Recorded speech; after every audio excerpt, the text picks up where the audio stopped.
Good morning, everyone, and thank you for attending today's session. My name is Vicki Lightbound. I'm the Director for the Water Innovation Program here at Alberta Innovates.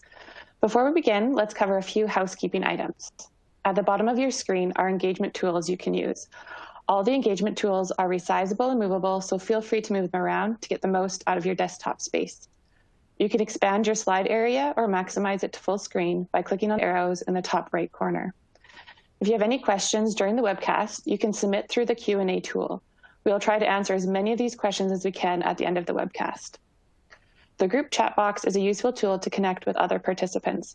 I'd encourage you to use the tool to discuss the session topic, but please don't let it distract you from the presentation. For the best viewing experience, we recommend closing any programs or browser sessions running in the background that could cause issues.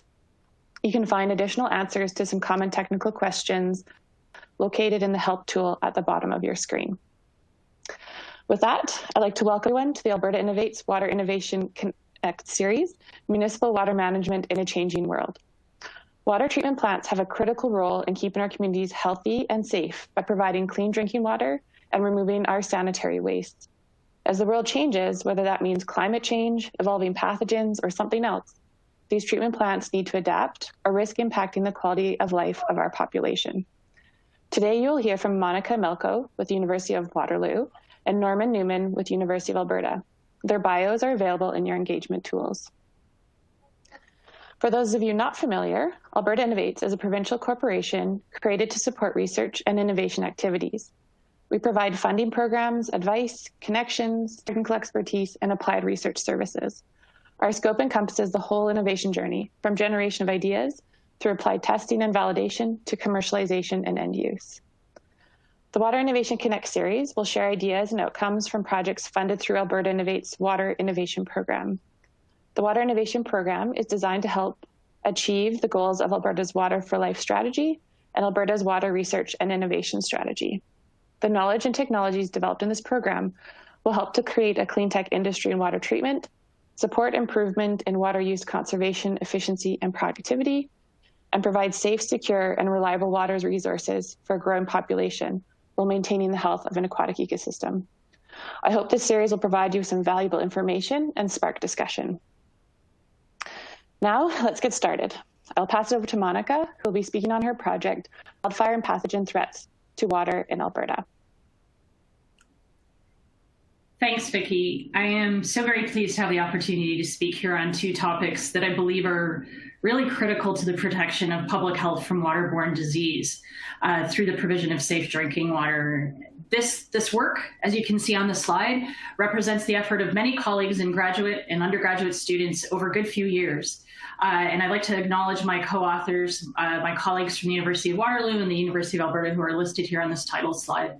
I'd also like to take a moment to speak about the assigned title of this presentation and of the project, because on the surface, it might appear as a bit unusual of a combination. And so I'll start off by saying that I think of myself as a public health engineer. And I hope that in the next 30 minutes or so, not only will I be able to explain a little bit about what I mean by that, but also I hope that I'll be able to convince you that a talk about wildfire and pathogens as key threats to water, especially the provision of safe drinking water, it really speaks to critical threats to water security, certainly in Alberta, but not only in Alberta, but other regions. While pathogens are universal threats, we can learn a lot from wildfire and its impacts on water security and apply that information to other regions, even if they don't experience wildfire. And maybe they experience climate change exacerbated landscape disturbances such as floods or hurricanes, but information about wildfire is still useful. So let's go ahead and get started. So one important lens through which we consider the provision of safe water is through direct connection to the protection of public health. Now more than ever, in recent years anyway, the COVID-19 global pandemic has emphasized the importance of basic hygiene and sanitation in protection of our health from the spread of infectious disease. And it has emphasized the importance of access to adequate amounts of safe water. Most people think of that as consumption of safe water, drinking water, but there's also a hygiene element, especially hand washing, which we've all heard a lot about recently. So this figure demonstrates that importance. This is from our neighboring United States infectious disease death rates, crude death rates from 1900 to 2000. And the point that it makes here is that with the first continuous municipal use of chlorine in the early 1900s. And that application in water, literally, we saw changes in death rates. And more specifically, if you looked at the major causes of death, the importance of adequate amounts of safe water cannot be emphasized more. Because if you look at these data of the major causes of death during that same period, and then again later on, so 1900 versus 2010, look at that top row of infectious disease. What we see is literally infectious diseases decreased by over 3,000%. So what literally happened was 4 of the 10 major causes of death in the US changed because of access to safe water and sanitation practices. So this is really impressive, and we've come a long way, but we still have a long way to go because the world we live in and how we interact with it is getting more complicated. And so we can think about globally, access to safe water and adequate sanitation still threatens public health. And most people think of it in this global way of not having safe water to consume. But it's important to emphasize that the most vulnerable populations are the ones who are hit the most severely. The figure on the right here indicates that simply diarrhea affects young children under the age of 5 as a major cause of death, outpacing illnesses such as malaria and AIDS. But for us in Canada and in Alberta, it's also critical to recognize that this isn't just an international concept. So I pulled from yesterday. So yesterday, November 17th, major water advisories across the country. And yes, Alberta is faring well, so that's good. But still, we can do better. We have water advisories across the country. And people ask frequently, you know, why do we have water advisories? Why do they occur? Why is it okay? We have boil water advisories. We have do not consume advisories. Not so much now, but in the warmer months, we have cyanobacterial blooms or algal blooms. Sometimes we have water shortages. By far, across the board now, the big issue is boil water advisories. And it's really important to understand that they may be called because of perceptions or realities of contamination. They may be called for operational reasons that don't necessarily mean there's a health threat.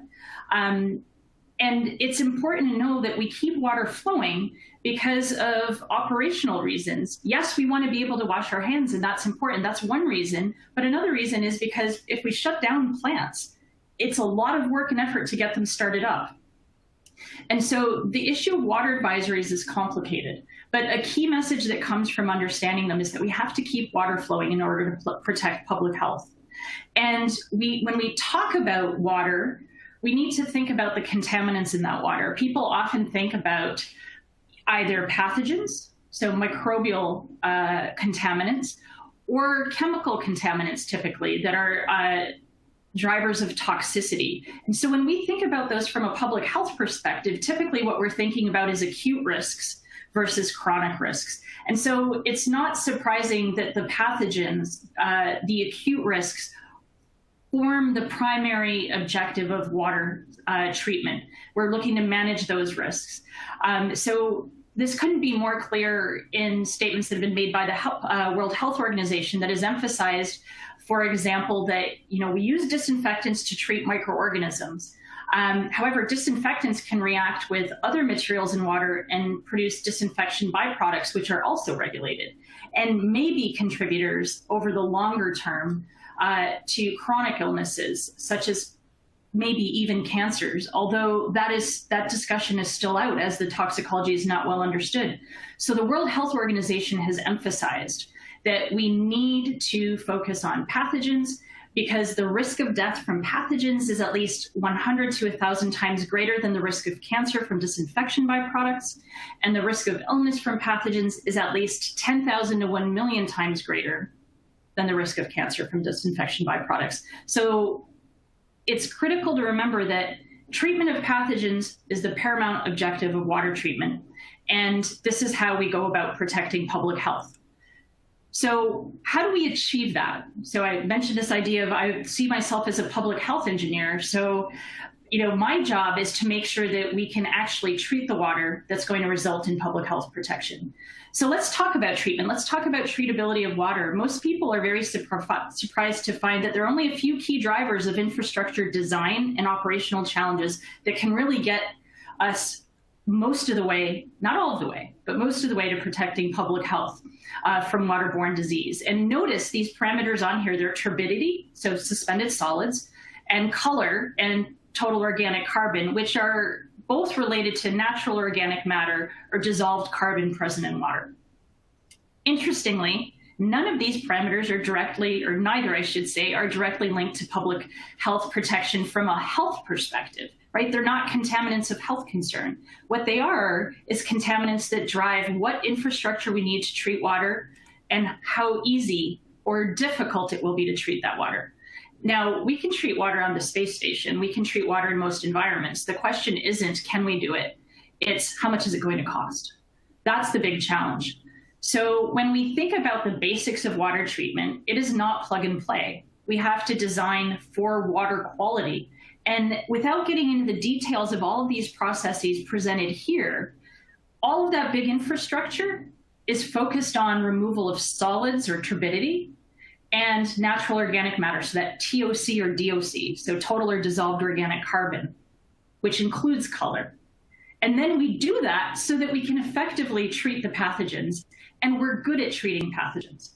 But what's happening is climate change is resulting in conditions that make that harder. And why is that? It's because water quality is changing, and it effectively is a moving target. Water quality can be extremely deteriorated, and we can treat it. What makes it difficult is when it fluctuates and fluctuates over short periods of time. So whether it be fires, floods, hurricanes, if they're significant enough to affect source water quality, it means having more challenges in water treatment.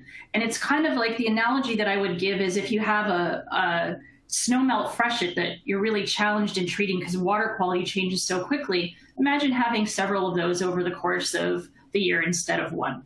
So that's the kind of situation that we're potentially facing in some cases with respect to climate change, exacerbated landscape disturbances that affect our source water quality. So then, okay, so how do these disturbances actually affect these parameters that affect water quality? So let's look at that. And let's look at it through the lens of fire. So first and foremost, in Alberta, let's be clear about the situation. So this left figure talks about how much of the landscape is burning. So it's annual area burned. And what we're seeing is that the area burned is changing. And specifically what's happening is that when we look at the different sizes of fires, and that's the middle schematic, and again, the percentage of the total fires, what you see is the biggest fires are a very small fraction. Greater than 90% of fires are less than 1 hectare in size. Less than 0.3% of fires are the big fires that result in more than 98% of the area burned. And why is that? That goes to the last figure. To have a fire, you need the right conditions. You need fuel on the landscape. The relief on the landscape, the topography is going to affect that, and weather is going to affect that. So with changing climate, we're seeing more severe burning conditions, longer fire seasons, more severe fires. And does that affect water quality? Yes, it does. Wildfires can significantly impact many aspects of water quality. And what you see in this image here is not only can they affect water quickly, like a debris flow that you see in the bottom left corner, that's more relevant to environments like Colorado. Doesn't mean it won't happen in Western Canada, it's just more relevant. In Western Canada and parts of Alberta, what we've seen, whether it be in the montane cordillera of the Southwest or if it's in the boreal plains, what we see is a more prolonged effect. Not everything comes downstream, but rather it comes downstream in pulses and it persists. So it's important to understand the environment and the setting that we're talking about, because Alberta is not Colorado, and that goes for other parts of Canada as well. And so when we look at fire as one example of a disturbance, the leftmost picture here is what some of our study systems have looked like previously. And then most people, the second photo from the left is what most people imagine, this surge of black water coming through the system. But what I'd like to suggest is that these impacts can actually linger for decades, and they can have cascading impacts on both ecosystems and water quality in those ecosystems. And so therefore, they're going to have impacts for water treatability and public health protection.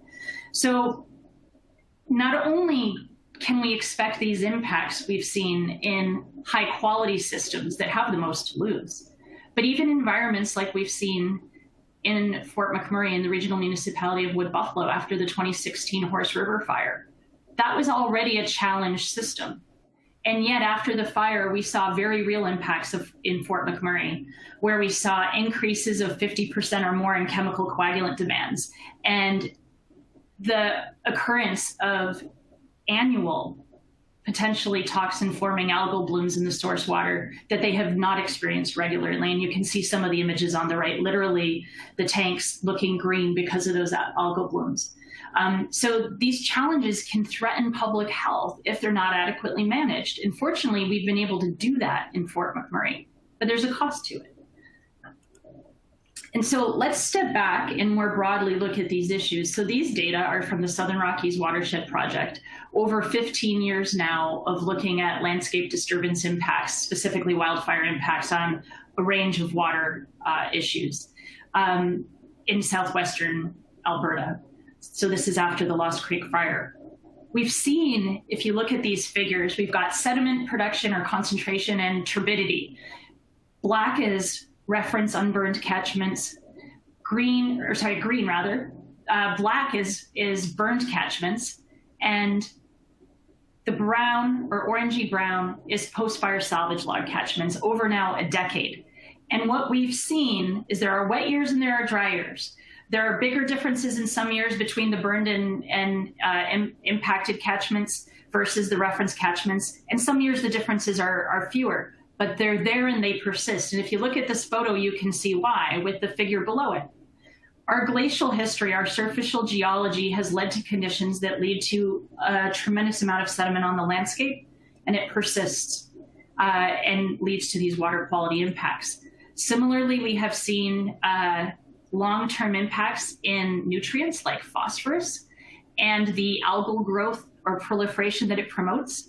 And again, they've persisted over decades and can be expected to persist because these materials stay in our systems. And it doesn't mean that we go from crystal clear water to black water, but rather that water quality is fluctuating and typically in conjunction with high flow conditions. Now, we have nitrogen here at the bottom of the screen to show that not all aspects of water quality continue to fluctuate over time.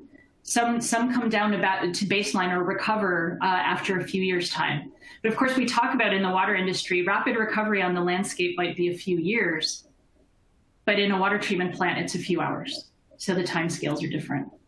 And so this figure here that focuses on dissolved organic carbon, that natural organic matter that contributes to significant challenges in coagulant consumption and costs, we can see here in those same watersheds that we've studied that there continue to be spikier and more spikes after wildfire. And that is very analogous to what's been experienced in Fort McMurray, which we can show as strongly as we possibly can, that there is a linkage to the fire with respect to what's being observed in the water plant with respect to coagulant costs, and that impact is persisting to this day. Very, very, very clearly connected.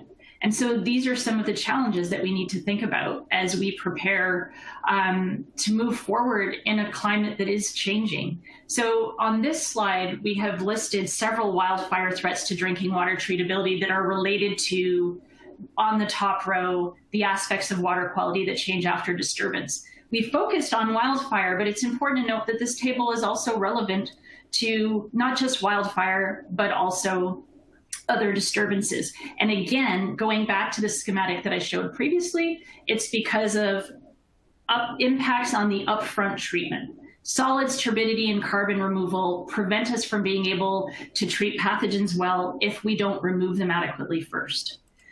So what do? How do we manage these risks to public health that are posed by potential threats to the provision of safe drinking water? So let's examine the extremes. One of the things we did in our project was we looked at, okay, we have various water qualities prior to fire. Let's look at the most extreme case, these episodic, short-lived black water events. Sometimes they don't even happen after fire. But the idea was if we can treat this, well, then we can treat water that's less degraded. And the thing with water treatment that's important to know is that we're not always equipped to respond immediately to these challenges. And so we decided to do some work creating these scenarios so that we could actually thoroughly investigate them. So on the landscape, we went and collected not Ziploc bags of ash, but in partnership with our colleagues from British Columbia, hundreds of 5-gallon pails of ash. So wonderful partnerships enabled us to do that. And then we went about creating reproducibly black water matrices that would literally represent the most severe deterioration of ash running in from the landscape and yielding those changes not only in turbidity that you can see visually, but also in dissolved organic carbon, and doing so reproducibly. And we conducted first bench scale tests of various treatment technologies that we thought should be able to deal with some of these challenges. So not only did we look at conventional treatment, but we also looked at ballasted sand flocculation, which is a technology that is specifically designed to be responsive to rapid changes in water quality, especially with respect to changes in solid flows. And these ballasted sand flocculation, active flow is an example of that type of process. And we see these processes across Alberta. And so this is what we tested at bench scale at a variety of conditions. And I should point out, we did this in partnership with the City of Calgary using the Elbow River Water Matrix. We also did subsequent work in partnership with the regional municipality of Wood Buffalo and looked at all sorts of pretreatment chemicals and conditions and found basically the same results regardless of the chemicals. So it wasn't that you're going to find a magic chemical that's going to be the silver bullet in treating these, but rather it's more about the treatment philosophy and the technology approach. And so what did that look like? Quite simply, with a range of these technologies, so specifically we looked at conventional treatment, which is coagulation, flocculation, clarification, usually by sedimentation, this ballasted sand flocculation, and then we also looked at ballasted sand flocculation with enhanced coagulation. Why? Because that helps us in dropping the pH of the water so that we can precipitate solids. And the long and short, as you can see here on the left, is most of the technologies removed turbidity very well, but carbon, the NOM, was a challenge. So we adjusted. That's what treatment engineers do. And so we said, okay, let's go to the next level. And although enhanced coagulation is supposed to be a best available technology, we can explain why that didn't work as well. When we included the addition of powdered activated carbon with ballasted sand flocculation, we got to the point of being compliant with respect to treated water targets. Now remember, when I say treated water targets here, I mean water that would enter filters, not water that we would consume, because there's subsequent treatment in this treatment process, as we saw in our schematic. So operational targets here, not consumption targets with the water. So this was a great success. But of course, in water treatment, we have to pilot things. And so we went on, and this project was fantastic. What an amazing opportunity to be literally the first group globally to be able to test the treatment of severely deteriorated black water after fire at pilot scale. This literally took hundreds of pails of ash. Those are 5,000-liter tanks that you see up there. This is a dream PhD project for the student who worked in partnership with the City of Calgary, Jesse Swark, one of the co-authors, and also with Veolia Canada. And we tested ballasted sand flocculation with powdered activated carbon not that long ago. You can see the black water in here. And the long and short is that we could very easily see what we expected, frankly, which is that extreme water requires extreme treatment. But ballasted sand flocculation with powder activated carbon, you can see the results for yourself, ranging from the black water to the pass of treatment after ballasted sand flocculation to then after powdered activated carbon. And these are off-the-shelf technologies, by the way. It's just a question of having access to be able to set up and implement them, which not all utilities have. And so I want to point out, we're not suggesting that everybody who's in a fire-prone region invest in these technologies, but what we are suggesting is that we need to talk about, is it worth investing in this direction, or are there other things that we can do to be more operationally resilient? Because the probability of seeing these black water events is not that high, and even when they occur, they typically last for a very short period of time. So having dealt with the issue to some extent, feeling some success with respect to treating water post-fire, now let's talk about pathogens. Now the thing with pathogens, because we've got the upstream treatment, let's focus on downstream. The thing with pathogens is that pathogens are pretty easy to treat in that we know how to do it. And so usually the challenge is as long as we can get everything upstream to work, we'll know what to do downstream.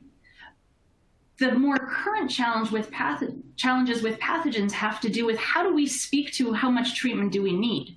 So in other words, risk assessment. So let's take the treatment of viruses in groundwater as an example. Our Canadian context from Health Canada's guidance document on water quality and risk assessment speaks to a health-based treatment target. This is the guidelines for Canadian water quality specifically, a health-based target that is a treatment goal of a minimum of 4 log removal and/or inactivation of enteric viruses. Okay. In contrast, our neighbors to the south have a very different approach, where they include 4 log treatment for viruses if the water has attributes of surface water. But in cases where that is not the case, there's a belief that maybe we don't need any disinfection. Aren't subsurface water supplies pristine? And to the microbiologist, most waters are not pristine because animals use them to bathe in, and water from the surface makes its way to the subsurface. And so this is one of the big questions we set out to ask, because we, more specifically, we're saying, okay, is this across the board 4 log treatment requirement too much? Is it too stringent? Do regulatory frameworks with lower treatment requirements provide adequate treatment and public health protection from viruses?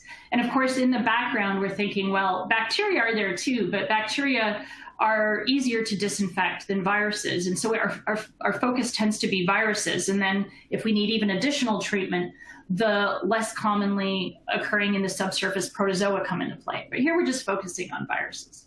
And so the approach we use is quantitative microbial risk assessment. QMRA is actually a set of approaches and tools that integrates information about pathogen concentrations in the raw water source, our water treatment capabilities, the consumption of water, and then dose-response relationships to evaluate risk and the possibility of becoming ill if we consume this water. And it's not that there should be none of these pathogens in the water, but all of these frameworks assume some level of acceptable risk.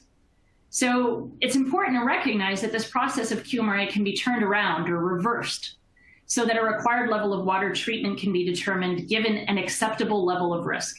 So let's look at this in this context. So here we used Norovirus as occurrence data as the virus we were analyzing, because we had access to a community intervention trial that actually occurred in the United States with our colleague Mark Borchardt in Wisconsin. And that trial was exploring whether or not implementation of UV disinfection affected rates of acute gastrointestinal illness. And so we were using qPCR data here, and it's important to note that of 392 samples, 360 were non-detects. And so we were looking at average concentrations of 3.8 genomic equivalent copies per liter to somewhere in the vicinity of a maximum of about 294 equivalent copies per liter. And based on assumptions of consumption of unboiled tap water and these data, we looked at, okay, what level of treatment would be required? And so you can see here, we've zoomed in on this axis, and you can see that a very small fraction of these well samples has certain concentrations of norovirus in there. And what we did was we looked at the literature. People tend to think risk assessment is this black box accepted approach, but of course it's still in the domain of research and assumptions. And so we looked at various models for dose response. So if you consume some of the virus or the water containing the virus, what might happen to you with respect to illness. And you can see here in the blue table that host susceptibility, immunity, and aggregation of viruses in these water supplies are all key factors that can play into dose response. And so when you look at these various models, you can see that there are 2 basic clusters. The first cluster is around a high probability of infection at low doses, and is what is commonly used in the literature and a lot of regulations. The second model, however, or the second cluster of models has better empirical fit to our data sets that we've seen. And so we said, okay, let's look at all of these. Let's not get into my model is better than your model, but let's look at all of these and see what they mean for risk. And so interestingly, when we looked at these results, and it's important to point out that these results were from what was deemed to be and expected to be safe groundwater. The deep, very deep wells where we really didn't think viruses, or some people anyway, didn't think viruses would be present. But of course, Mark Borchardt has been going on for years about that, in fact, there is risk present in these systems. So not surprisingly, when we went through the risk assessment, for each sample, we calculated how much treatment would be needed if the concentrations were sustained year-round that were observed in that system in Wisconsin. And with this approach, most of the concentrations at which norovirus was detected would require, in fact, a minimum 4-log treatment consistent with Health Canada's guidelines and the guidelines that are used in Alberta. And you'll note here in this figure that the use of the more extreme dose response models that don't actually fit the data added up to a 3-log calculated increase in treatment needs. And so we then looked at this more specifically and evaluated treatment targets based upon some of the summary statistics from the data. So we looked at average reductions required. That's how our regulations are set. But then we look at the more extremes, like the maximum concentrations. And again, what you see is that depending on which dose response model you use, you can have these shifts. But overall, we thought that this work quite clearly showed that a 4-log treatment goal is warranted. We can get into why these models that don't fit don't make sense to apply, and that we can use our scarce public health protection dollars in better ways to protect public health than by requiring more treatment of viruses that would be unwarranted for some supplies. So we can feel, the net result is we can feel pretty good about what we're doing. Another project that we've been involved in is one that's really interesting because it has to do with high school mathematics and how we report data. And really what's been done across the board in water policy and beyond, it makes its way into the food industry. And so the concept is a pretty straightforward one. You can't be in the water industry and not talk about average or log removals, average performance in log removals if you're interested in public health. And we talk about log removals because of the desire to have a very high rate of inactivation of pathogens. So 1 log removal is 90% removal or disinfection, 2 log is 99%, 3 log is 99.9%, et cetera. And you see this in commercials for hand sanitizers these days and for other surface cleaners. And so the issue that came up here is one that one would deal with in high school, literally. It's that if I take the percentage removals and I average them and I take the log, so 99.8, and I retain all those decimals, 99.999, if I take the average of those and then take the logarithm, that's not the same as calculating the log of each of those percentages and then calculating the average values of the logs themselves. And this becomes really a very important point of confusion because a lot of people take the average of the logs. And our position is that that is wrong. And let's talk about why that is. So first and foremost, high average log reduction does not necessarily correspond, as you see in this figure, to higher average percent reduction. So you can see the red distribution and the blue distribution, 2 treatment processes. Which one is more effective at treating and protecting public health?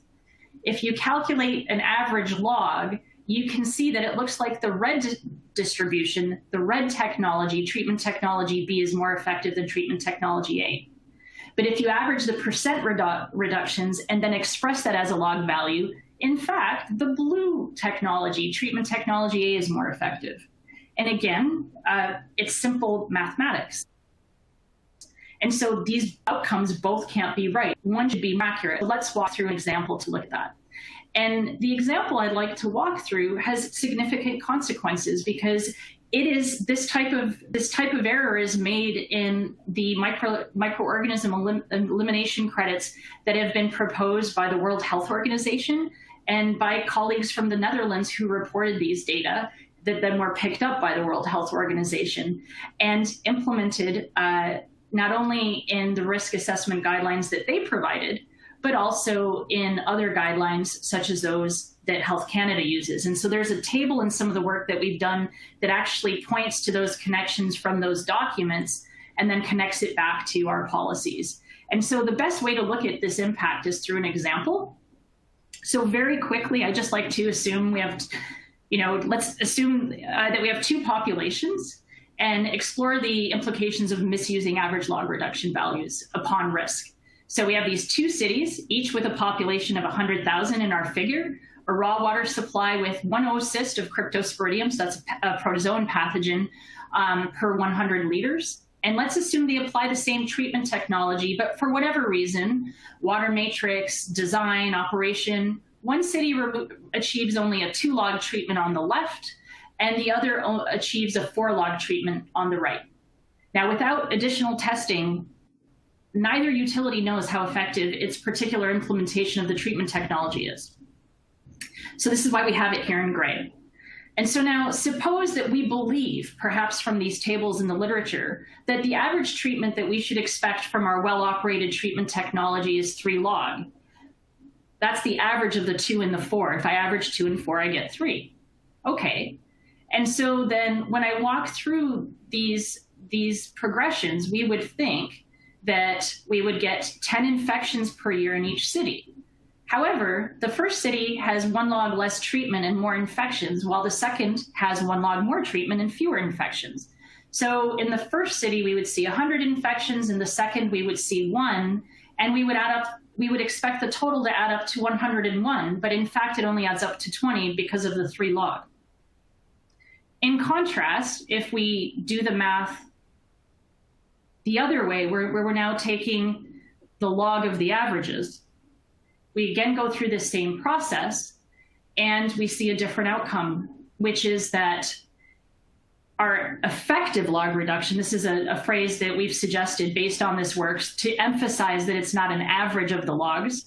The effective log reduction is 2.3. And then when we go through these calculations again, we do in fact get the correct estimate of the number of infections in the 2 cities, and it adds up to 101. So although the risk is not correctly evaluated, both cities could benefit from some site-specific performance monitoring, because this is just an assumption based on table values, right? But at least it comes closer to giving us a proper average based on the data that are available in the literature. Of course, site-specific monitoring would be useful, but it does emphasize that when we look at, nonetheless, the guidance and the regulatory process, if you look now at quantitative microbial risk assessment in the World Health Organization document, there's an illustrative example there. And the guidance that is given in that document using an average log reduction, so that's the dotted line in red, versus the arithmetic mean risk, which is calculated with the effective log reduction, we see a difference. And the difference is not trivial. So when we reanalyze this log reduction value and concluded that this risk was actually higher than what one might have expected otherwise. So in other words, there would be a greater treatment risk. And what we're seeing here is the math works out, one is an arithmetic mean and one is a geometric mean. And the question is, which one is appropriate? Now, the calculation should be done appropriately from a mathematical standpoint without a doubt. But the key thing to note is, even though we have examples like this that have this overlooked statistical error or calculation error that results here, as we've shown, in almost a 1 log difference, it's a 0.9 log difference, and potentially an incorrect conclusion about which treatment technology outperforms another one. It's important to note that while we have these approaches, not only in the World Health Organization document, but also in Health Canada's guidance, it's not like they're resulting in massive outbreaks of disease. I think we need to recalibrate and think about setting targets and making sure they're adequately reflective of the data that we have. So it looks like we have to do a lot of re-examination of data. So these are the ways in which we can act to protect public health on the pathogen front, to really be rigorous in our risk assessment and our quantitation of risk, and most importantly, to speak about the fact that it's an evolving process. This is not a black box plug and play kind of thing. We need to have open discussions about the models and link them to data so that we can be most protective of public health. So in conclusion, I'd just like to wrap up to say that there have been great strides in the protection of public health through the provision of safe drinking water, but there still is a road ahead of us. Yes, for sure, pathogens in water remain the paramount objective of drinking water treatment, and we have to recognize that climate change exacerbated landscape disturbances can threaten that treatment and public health protection, very likely in an episodic kind of way, because in impacting upstream treatment, they can prevent adequate treatment of waterborne pathogens and therefore limit how much water we can provide, so potentially lead to service disruptions or alternatively complete outages.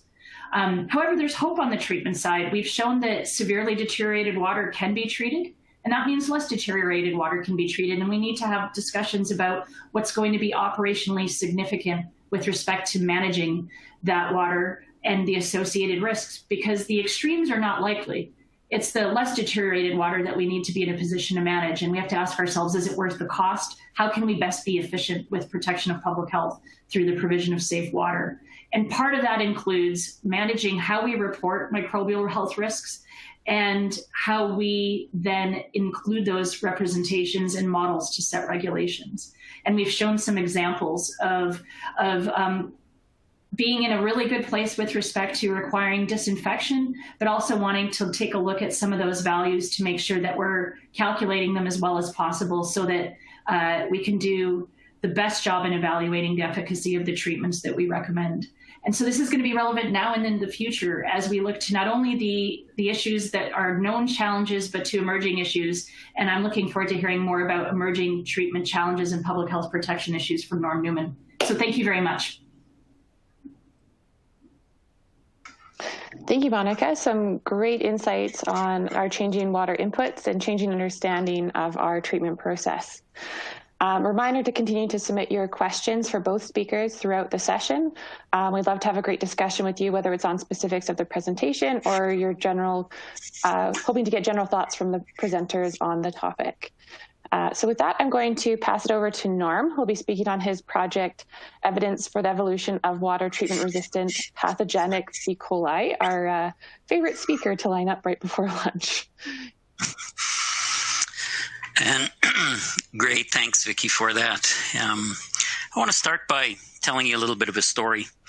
And it comes from a colleague of mine who was in his undergraduate program in engineering at a university, and he was in a class on water treatment. And at the end of that class, he asked a question to the professor, and he said, "Do you think microbes can evolve resistance to the treatment that we impose on them?"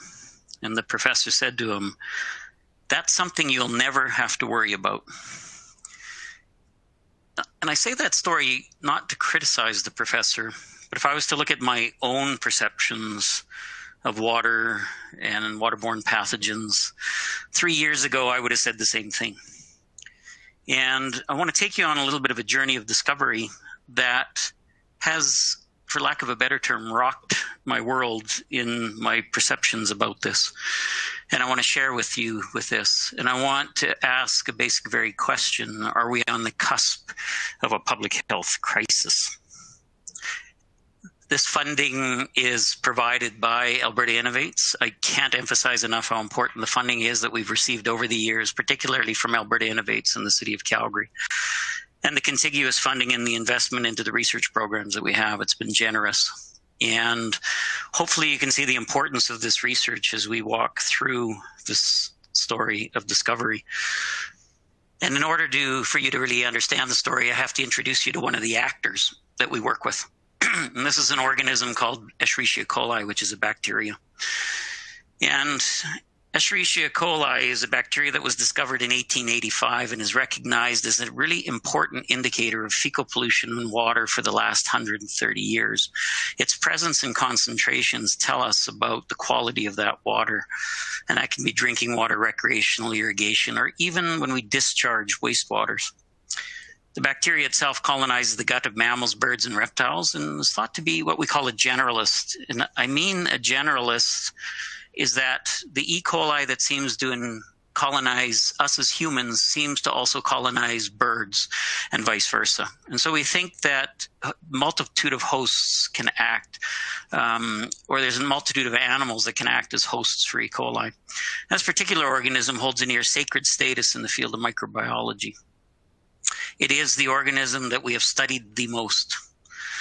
And we put a lot of faith in our understanding of this organism, and a lot of our interpretation of water safety risk is rested in this single organism. And because so much rests on this understanding, we are often afraid or placed under intense scrutiny when challenging the status of this microbe. And so our journey begins with a theory that we had that challenged the field.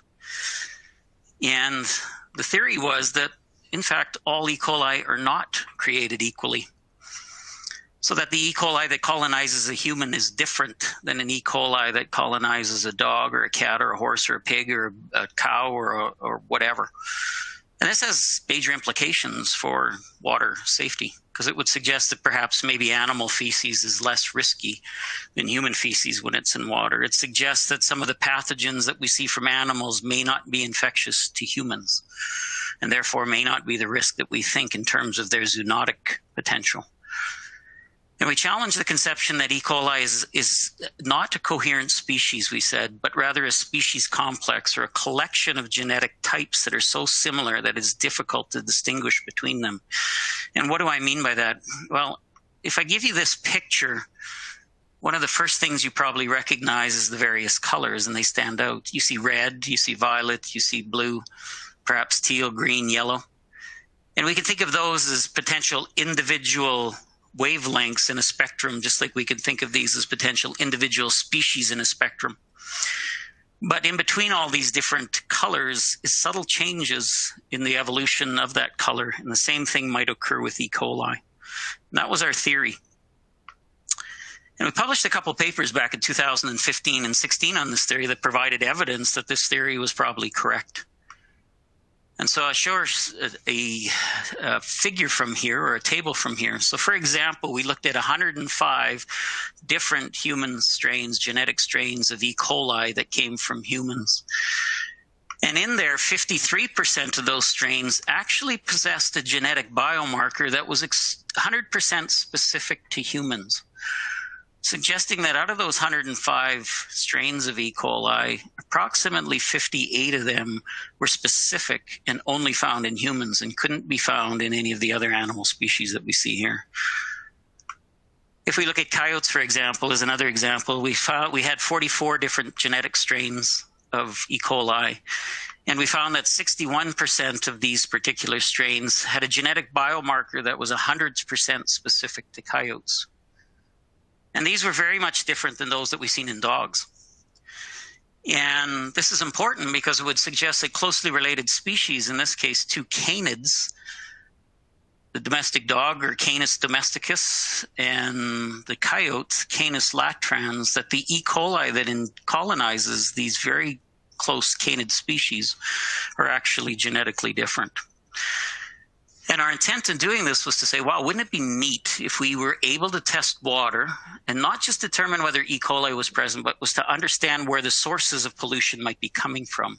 And if we could identify these genetically as being distinct, perhaps we might have a set of tools that we could use in the lab to determine where the sources of pollution might be impacting water. And we could go in and mitigate those sources. So one of the first things we did was we thought, okay, the simplest way to test this is actually to test it on wastewater. Because when you think about sewage treatment plants, or municipal sewage treatment plants, that it's probably comprised mostly of human wastes, and therefore the E. coli that we would see should have a human signature. And we found a remarkable thing. We found that of the wastewater strains that we had in our library, and there were 68, 82% of those strains carried a biomarker that was 100% specific to wastewater. And our first response was, what? What do you mean? I mean, 99.99% of all the bulk of E. coli that's flowing into a sewage treatment plant is coming from people flushing their toilets. How could this be true that there are E. coli that have nothing to do with the feces that enters into the wastewater treatment plant in the first place? So we've published a number of papers on a phenomenon we call the presence of naturalized wastewater E. coli. And these are very bizarre E. coli. So these strains of E. coli actually appear to have evolved to survive and grow in a wastewater treatment plant. In other words, they've abandoned the life in the gut of an animal or a human, and they've actually evolved to live and survive in sewage and wastewater, is what we think. And this may seem kind of bizarre and crazy, but when you really think about it, a sewage treatment plant is nothing more than a really large digestive tract. And in fact, the E. coli that come out of a wastewater treatment plant, the large proportion of the E. coli that come out of the wastewater treatment plant after treatment are or were represented by these naturalized strains. And a very remarkable finding was that we could find these strains in all wastewater treatment plants in Alberta that we looked at. And not only could we find it in Alberta, but we could find it in wastewater treatment plants in the US and even Europe. And so not only has this organism evolved to live within a wastewater treatment plant, it's spread itself around the entire globe. Extremely successful.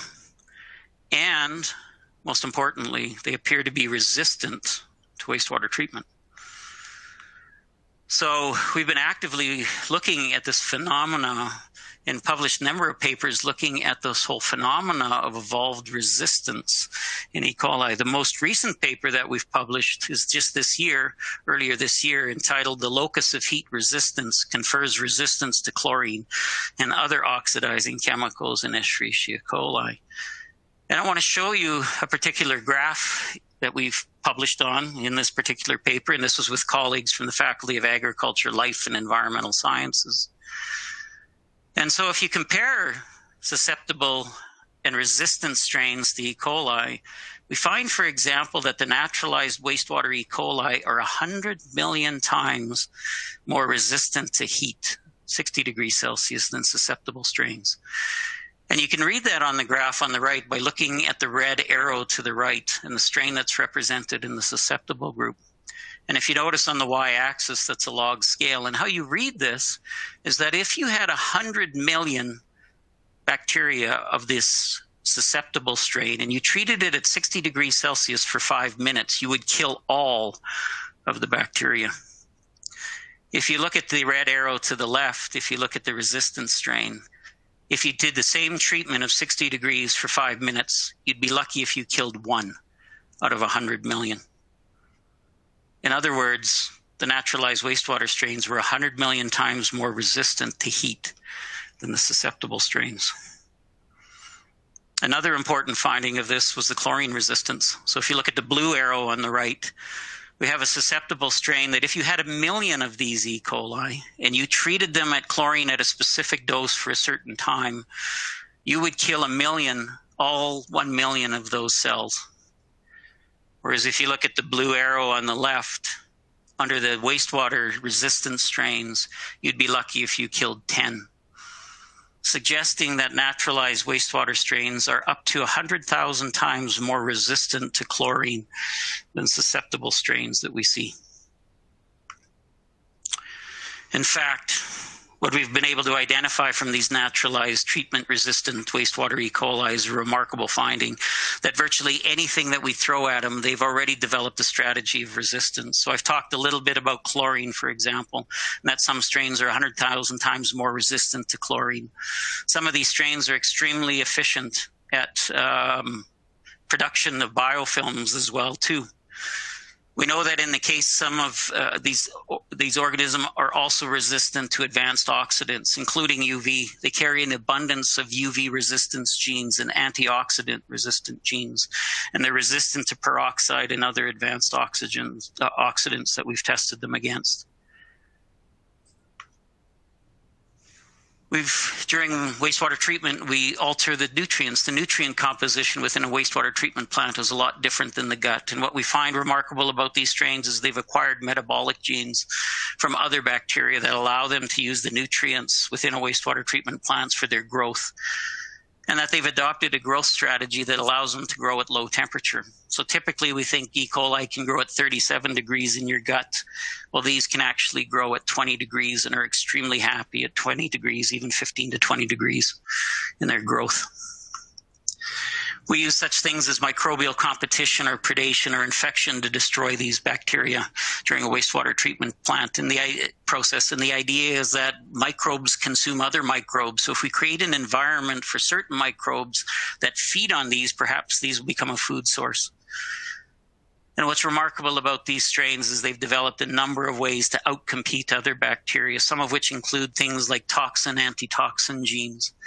And toxin antitoxin genes are quite unique because they represent the biowarfare between microbial species. In other words, these microbes are able to produce poisons that poison other bacteria. But while they produce the poison, they also produce an antidote. And as they come in contact with an enemy, they inject the poison into their enemy, and while they're injecting it, they remove the antidote. And the poison gets injected into their enemy, and their enemy dies. And these types of strains are profusely abundant in these toxin antitoxin genes. They're also highly resistant to any kind of viruses that can infect them, and virtually impossible for us in the lab to infect with viruses. Although we don't use antibiotics in treatment, antibiotic concentrations exist within wastewater. And what's remarkable about these naturalized treatment-resistant wastewater is they carry an abundance of antibiotic resistance genes. Sorry, that should be below here. And we've already talked about the fact that they're resistant to heat. And you wonder why in the world would a wastewater E. coli want to be resistant to heat when water is never more than 20 degrees Celsius in a wastewater treatment plant? Well, we have to remember that in a wastewater and a sewage treatment plant, as sewage comes in, it's divided into two phases. It's divided into the liquid phase and the solids phase. And it's the solids phase that then goes on to be composted. And in composting, we rely on heat to destroy the bacteria. And the US EPA recommends that we should use 55 degrees Celsius for 3 days to inactivate all the E. coli within a sample, within a compost heap. Well, as I've already told you, these things are 100 million times more resistant to heat. In fact, we've been able to find E. coli that can survive 60 degrees Celsius for 8 days in the lab. So for everything we throw at them, they have already developed a remarkable adaptations to survive, which is astounding. Monica's talked a little bit about microbial risk assessment, and this becomes an important element as we try to understand resistance, because when we look at treatment, we often use those organisms that we think are the most resistant to a particular treatment and use them as a surrogate to understand treatment. So Cryptosporidium and Giardia are surrogate organisms for chlorine, as well as advanced oxidation. And things such as adenovirus are those that we use to set disinfection criteria for ultraviolet light. And it's generally assumed that bacteria aren't as resistant to these treatments, so we don't really worry about them. And the idea is if we can treat water to the level to control these surrogate organisms, then surely the bacteria will also be controlled. And this is unfortunate because literally in all inactivation studies that are carried out in the lab in support of legislation and regulations, we use susceptible strains of E. coli. So we use these strains to evaluate log reductions for E. coli. We don't use these strains. And this is quite important because one of the concepts could mean that could some E. coli strains actually be more resistant to chlorine than Giardia or Cryptosporidium? And for you as engineers out there, or even environmental microbiologists, this is heretical. To even say this is probably sacrilegious, and something that 3 years ago I would have said was heretical and sacrilegious in the whole area of environmental microbiology. But is it? We've known about the problem for quite a while. There's a paper published by an Israeli scientist back in 1964 who described the phenomenon of chlorine-resistant bacteria and the need to have a multi-barrier approach.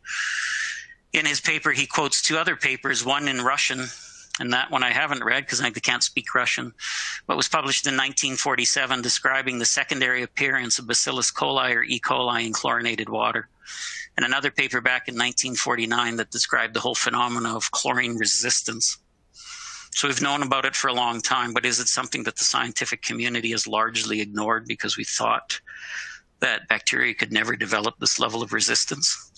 And so part of our work really looks at the sanitation process, and we took a different approach to understanding the sanitation process. So you see on the left-hand side is raw sewage comes in. As you flush your toilets and all that water comes into the sewage treatment plant.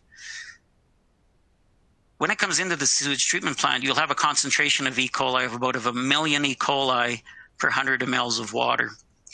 And we put this through a series of different treatments that are there.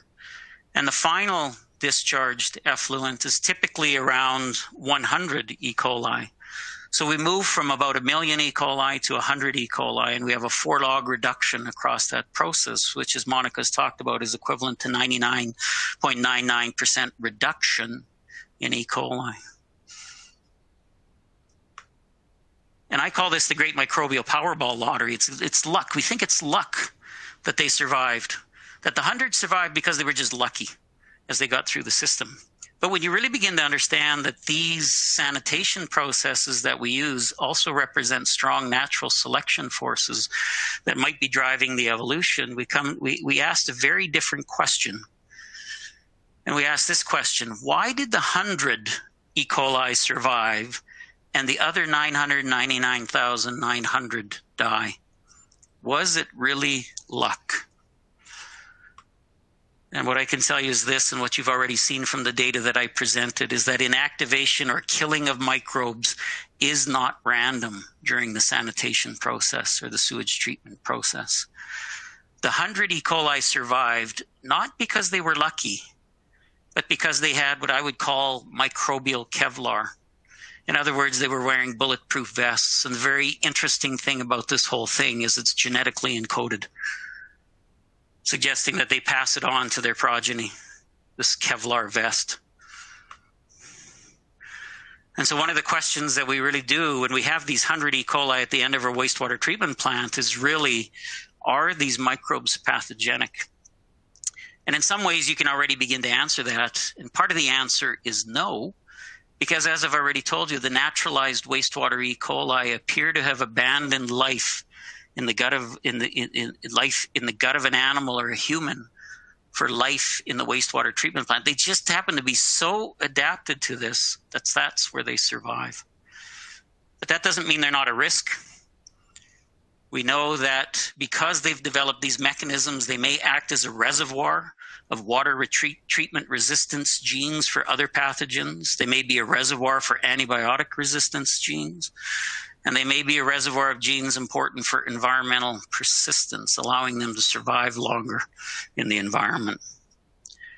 The other important thing that I've already mentioned to you, though, is that about 50% of the E. coli that we see about on average coming out of a wastewater treatment plant is comprised of this 50% naturalized wastewater E. coli.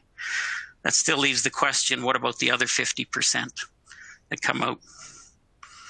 Could these be pathogenic? Is a question we were answering. And the answer to that is yes.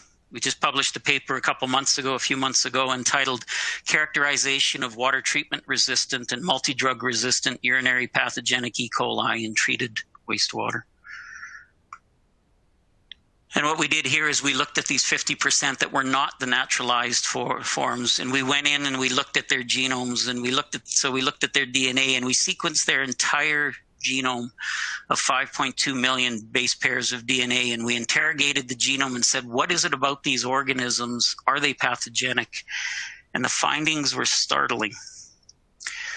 So the strains that were coming out of a wastewater treatment plant were virtually identical to clinical strains causing urinary tract infections in humans.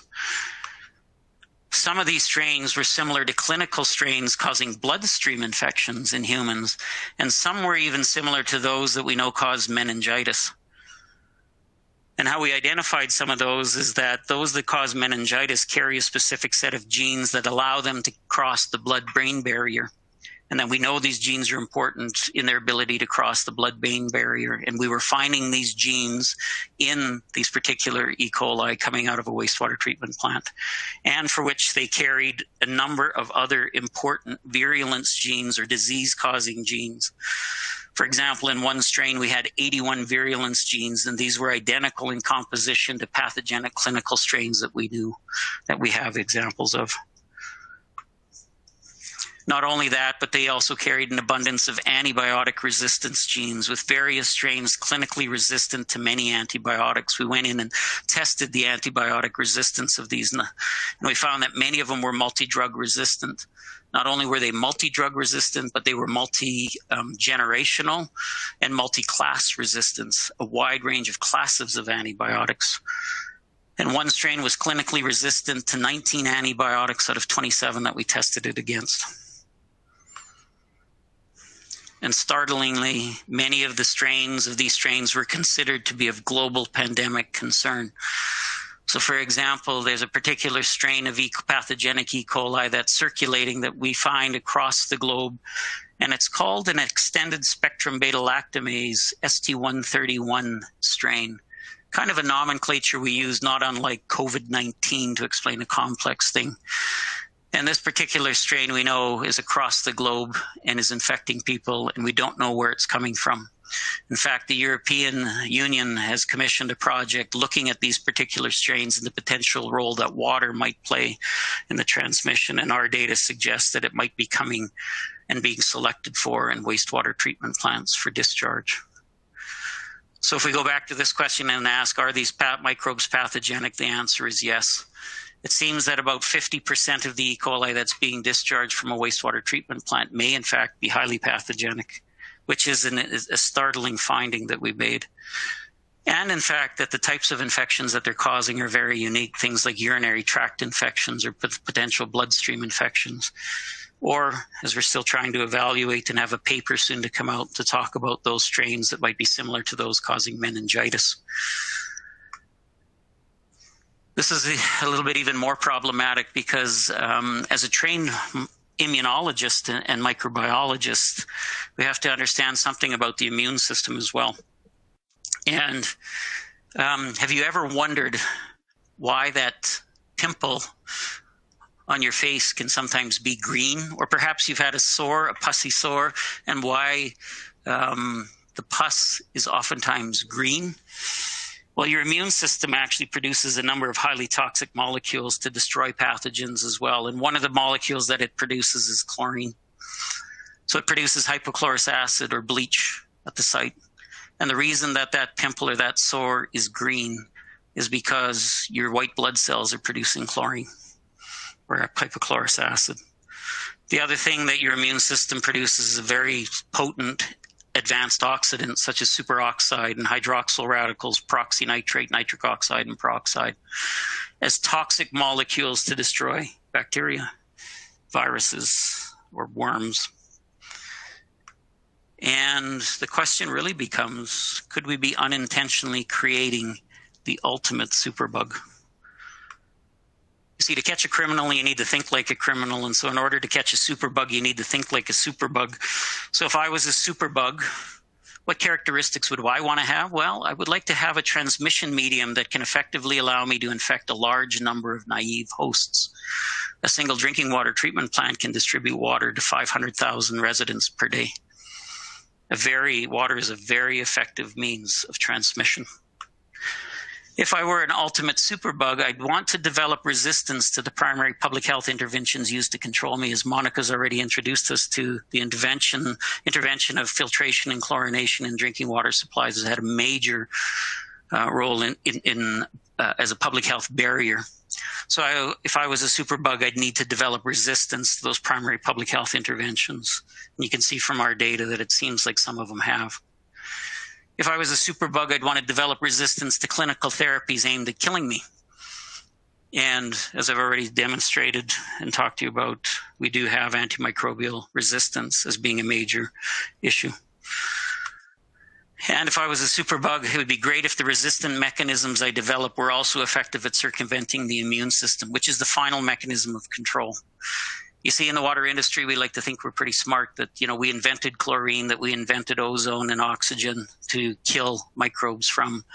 But it's important to understand that the immune system developed that millions of years ago, and that pathogens have been in a long fight with evolving resistance mechanisms to those very things that control. And so although we're using it in the water industry, understand that pathogens have had to deal with this for a long time. So if I was a superbug, I'd want to develop the resistance mechanisms against the very things that are intended to destroy me. And lastly, if I was a superbug, I'd disguise myself. So in other words, rather than cause diarrhea, as we suspect whenever I say the word waterborne disease, what's the first thing that pops into your mind? Well, probably vomiting diarrhea. So in other words, rather than cause diarrhea, which everyone would expect me to do, cause a disease that no one would expect me to cause. So if I cause a bloodstream infection, would the field really understand that it could be transmitted by water? So as you can see, if I was a superbug, I'd meet all the 5 kind of criteria that we already have in terms of the bugs that we're seeing starting to evolve during water treatment. So the potential for a superbug exists, but is it a problem yet? We've been able to describe that we think that some of the E. coli that are coming out of a wastewater treatment plant are actually highly pathogenic. But they may be, but we aren't quite sure yet. We have demonstrated that E. coli have evolved to survive and exploit the water treatment process, and that highly pathogenic forms are surviving this treatment process. And it is extremely worrying. But we also still see microbial reduction across the treatment train, suggesting that we may have an opportunity to alter our treatment process to increase killing. If we bumped up our treatment, could we actually kill these things? Is there a threshold at which they can no longer handle or evolve resistance to? What might that threshold be? Should we be moving to that threshold now? We need to consider multi-barriers. Each barrier is a hurdle for developing resistance, albeit, as I've already told you, the bacteria have developed resistance mechanisms against all major hurdles, such as chlorine, advanced oxidants, UV, microbial competition, and predation, and I would go so far as to say even ultrafiltration. And I can discuss that at a different time. And then the real question becomes, are the numbers released by our wastewater treatment plants sufficient for causing disease? What is the dose needed to cause infection? We think that the co-selection associated with the immune system will drive the infectious dose down of these things. So we fully anticipate that the infectious dose is probably quite low for these microbes, but we don't know. Is it 1 bacteria or is it 1 million bacteria? Because if a wastewater treatment plant is putting out 100 per 100 mLs, yet the infectious dose is 1 million bacteria, is it really a risk? We don't know those answers yet, and we're trying to develop animal models of disease to really understand this. And how confident would we be in these numbers?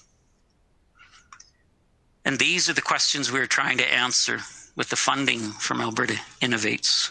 And as you can imagine, have enormous implications for determining whether we're on the cusp of a public health crisis or not. So with that, I'd like to end and acknowledge the original project team members on this grant from the University of Alberta, University of Calgary.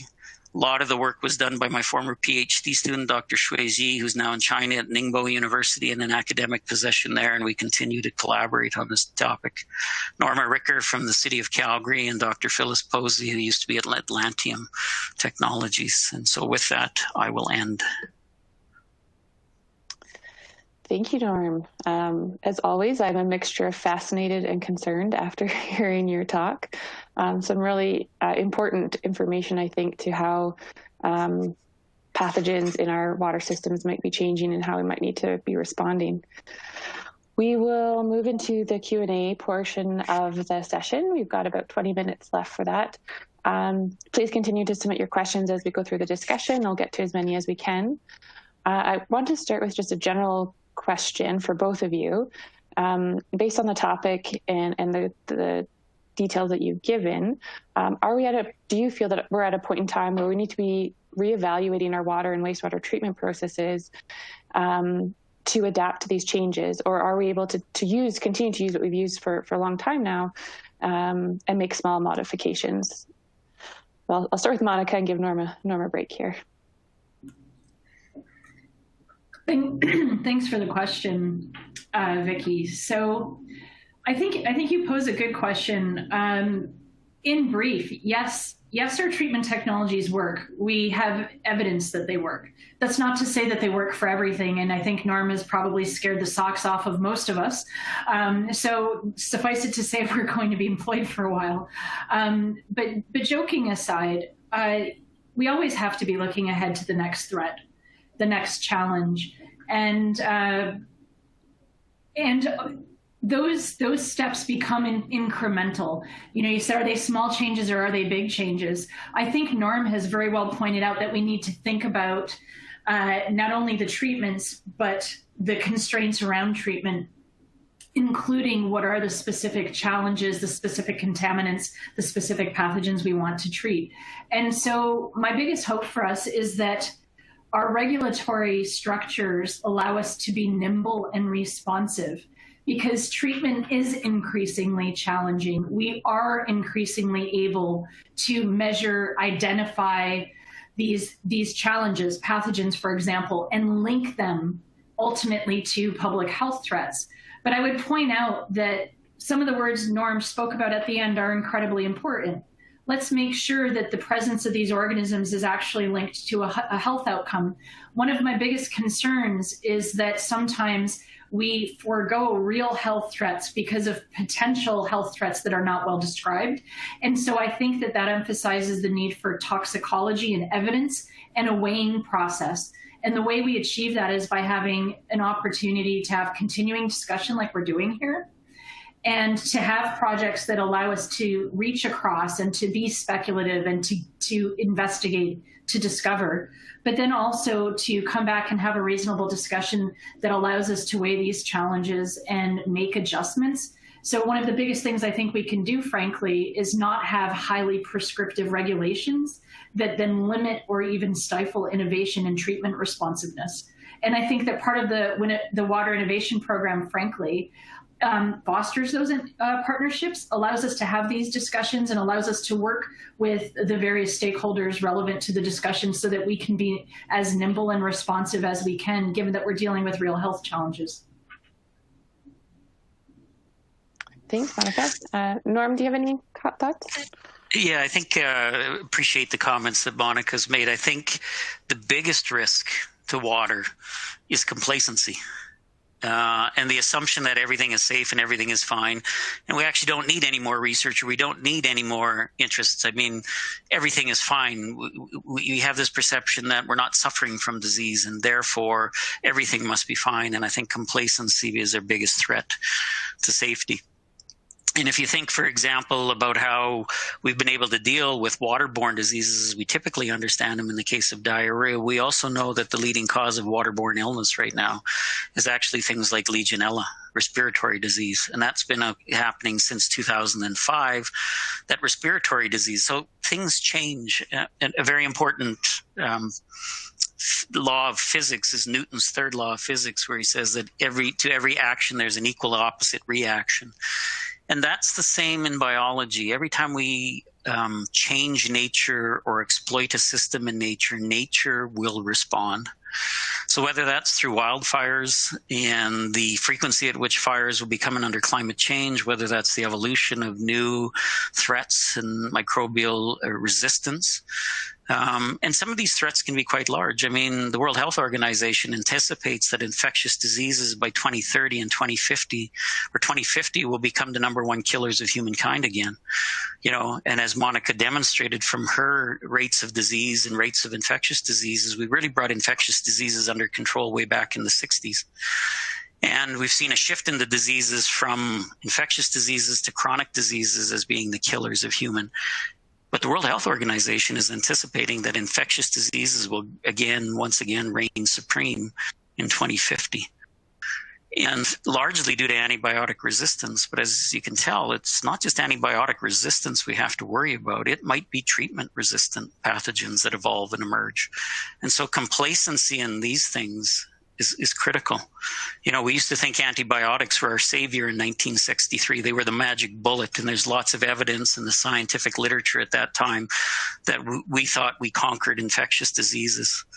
You know, all you have to do is read the World Health Organization's report in 2014 to realize that was once our savior in 1963 is now our demon. And that's an important lesson. Complacency is the biggest risk to public health. And we need innovation. We need different ways of thinking about these things and understanding them and how to deal with water treatment. It doesn't mean that the technologies that we currently have aren't suited.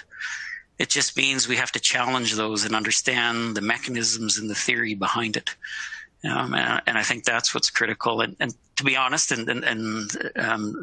to say this right out loud, is I think that's what makes the Water Innovation Program with Alberta Innovates so excellent, is that it goes just beyond that to understand the theory and idea behind some of these things and understands the importance of addressing these questions for our future. And so that's a testament, I think, to the Water Innovation Program in Alberta Innovates and their commitment to that, as you can see through the research that is being done. Thank you, Norm. Both great comments. Importance to maintain flexibility of research, not think that we know have all the answers and all the information. I'm going to jump to some more speaker-specific questions here. So the first one is for Monica. Sorry, just pushing it to the slide so you can all see it. How do we crack the nut of complacency regarding risks to sources of drinking water and our ability to treat water at affordable rates? That is a great question, and thanks, Phil, for asking the question. I think this gets to some of the broader discussion that has been reflected in some of the questions, and certainly Norm has touched on aspects of this as well with respect to complacency and identification of risks. I would say that another aspect of complacency, just to reiterate it, and then to get to answering the question, is not to forget about existing risks, which are, of course, very real. Threats to inadequate disinfection of the pathogens that we can disinfect have led to very significant, if not tragic, outcomes. Here in Ontario, where I am, the Walkerton tragedy is a great example of that. So I think we have to be very careful in not throwing the baby out with the bathwater, so to speak, first and foremost. But now let's get beyond that and assume that we will remember not to do that.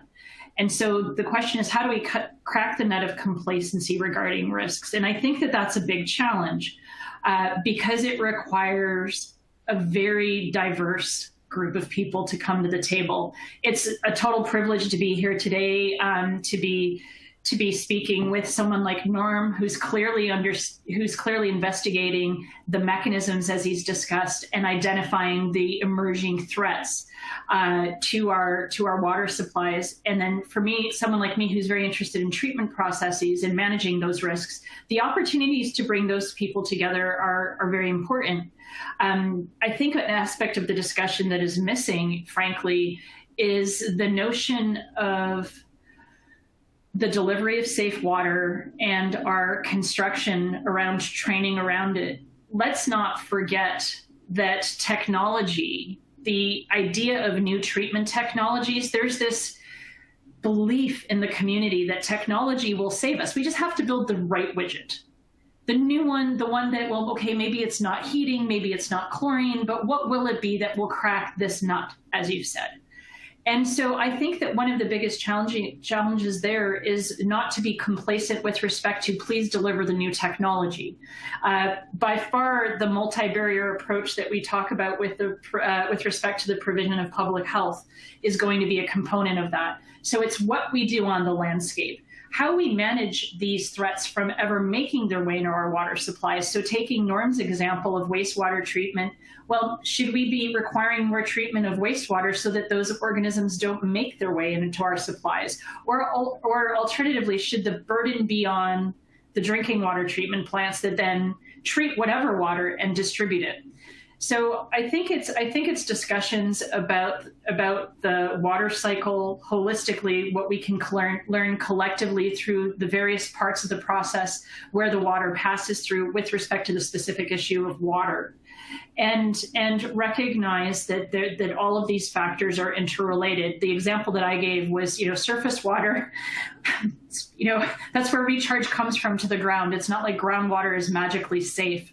And it's about having that clear, holistic discussion. And so I come back to the nut of complacency comes from cracking that nut, comes from interactions such as this, discussions, and then a commitment to policies that are not prescriptive to technology, but rather to outcomes. And this is something we face in education. Let's not force people to teach these subjects. Let's make sure that students come out with a skill set. I think that same kind of outcomes-based approach is what the water industry is going to face in the future. And what will be enabled by that is various organizations being able to come together to address these challenges. So regulators, so consultants, so private industry that can hopefully create some of the sensors we need to better identify these challenges, as one example. And this kind of discussion facilitates those connections. So thanks for the question. I think that's a great segue into this next question here. As a society, should we continue to rely on end-of-pipe solutions, or is there a way that we can control the source? We all poop, but does it make it more sense for us to encourage more source urine separation within our centralized system? And I think this is for both of you, so you can each take a stab at answering that, perhaps. Go ahead, Monica. I'll get you to answer the first part of that. I'm going to give what's going to sound like a cheeky answer, but it's not meant to be at all. I think this is a really important question. So the question again is, does it make more sense for us to encourage more source separation within our centralized systems? I'll start with the beauty of centralized systems is economies of scale. So it comes down to how much we're willing to pay for things, number one. And that is the reality of treatment, whether it be wastewater, drinking water, stormwater, or beyond water. When we get to distribution of something like water, centralized treatment brings down cost. So that's number one. And then the question becomes, to what extent is it reasonable to expect society to pay for treatment as opposed to the individual? And again, that comes down to what society wants, what we literally vote for, what kind of policies we set. So absolutely, control at the source is meaningful. And dare I say, part of the future of innovation so that we can manage the spread of disease, especially if we get to a point where infectious disease becomes the norm with respect to being a major cause of death again. That's a scary future, but we need to prepare to engage in that potential scenario. So yes, my answer is yes. I think we do have to focus on source separation and thinking about how we can integrate that into financial models that are considered optimal because of management of cost and economies of scale. So yeah, I would concur. I think one of the interesting things about mass distribution of water is we understand in particular drinking water. I know Harvard economists back in about 2005 produced a paper in a journal called Demography, where they looked at public health impacts in the 20th century, and they found that the mass distribution of water and the costs in terms of life saved in investment were 23-1, making clean drinking water and the distribution of clean drinking water not only the most important public health and sanitation, being the most important public health interventions for control of infectious disease, far more than antibiotics or vaccination or anything else, that it was the most cost-effective intervention for control of infectious diseases. And so we always have to remember that it's the most cost-effective means to control infectious disease circulation in society. And so in some ways, end-of-pipe solutions like that still offer some advantages. But at the same time, we do have to start looking at where sources of risk may occur, because end-of-pipe solutions also open up other avenues and opportunities for other pathogens to evolve. And as I said, when you think about distribution systems, you have to start thinking about things like Legionella, Mycobacterium, and Pseudomonas infections as well too, which are significant causes of hospitalizations and disease as well too. When it comes to controlling sources, one thing that I think we need to start looking at in Canada is those high-risk sources in terms of wastes that get back into systems. So I know the U.S. is looking at this and the potential that perhaps hospitals need to consider having wastewater treatment plants, and that we can target specific points within centralized systems to have more advanced treatment options for them to prevent the entry of these things coming into generalized services. So, these are all types of solutions that I think we need to start thinking about. If we think the organisms are evolving in resistance, and we're seeing evolution of certain infectious diseases within hospitals as well too, and that they may be some of the interesting stories, for example, that relate to this phenomena that we've talked about in E. coli, for example. We've been able to identify the mechanism by which these E. coli get resistant to water. And the resistance mechanism itself is a piece of DNA. It's about 16,000 base pairs in length, and it's called the locus of heat resistance.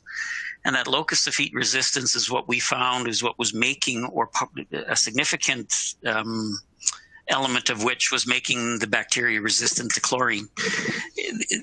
That locus of heat resistance was actually first discovered in Klebsiella strains that were circulating in hospitals in nosocomial infections, associated with pieces of instruments that we couldn't sanitize or put into an autoclave, but that we had to pasteurize in the hospitals. And these bugs developed resistance to these pasteurization processes in hospitals and became some of the biggest problems in surgery clinics because of that. And so we have areas where, and again, hospitals are a great example, where, for example, 20% of the entire population in a hospital can be immunocompromised. And it's a great way for pathogens to evolve, change, adapt in those systems. And that's why we have such problems controlling some infections in hospitals.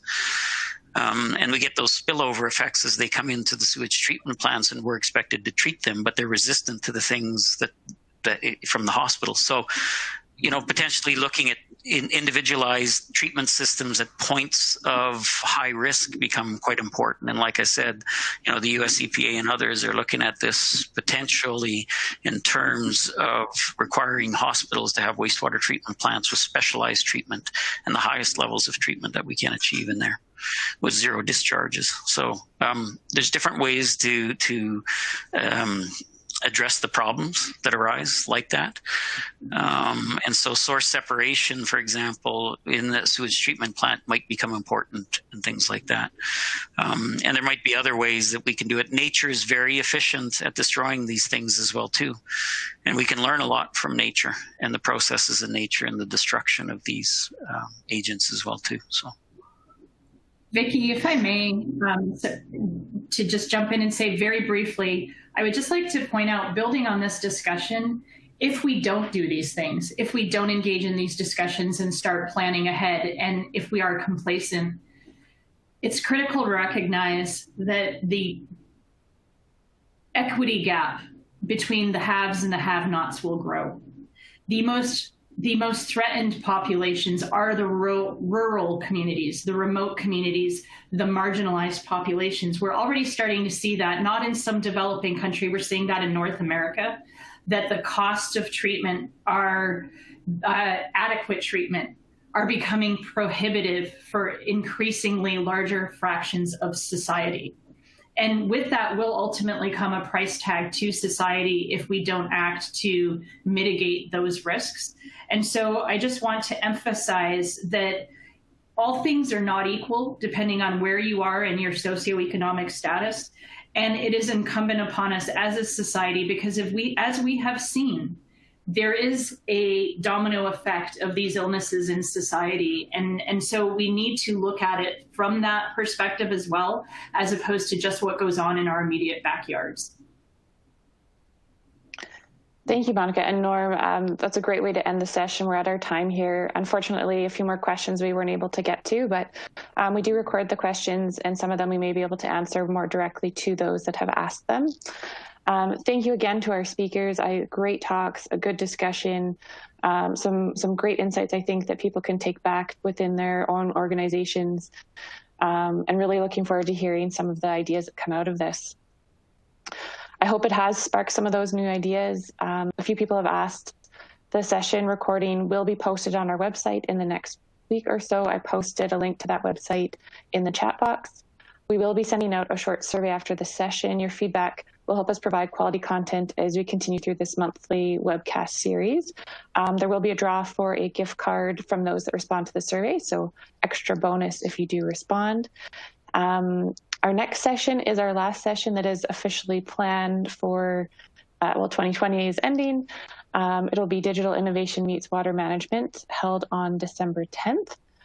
We are planning to continue some form of this series through 2021. We'll likely take a break at the start of the year and get going in February again. We're setting up some new topics and information. Keep an eye out on our website for what those sessions will be going forward. Thank you again, everybody. Appreciate your attending, and thanks to the speakers. Have a great day.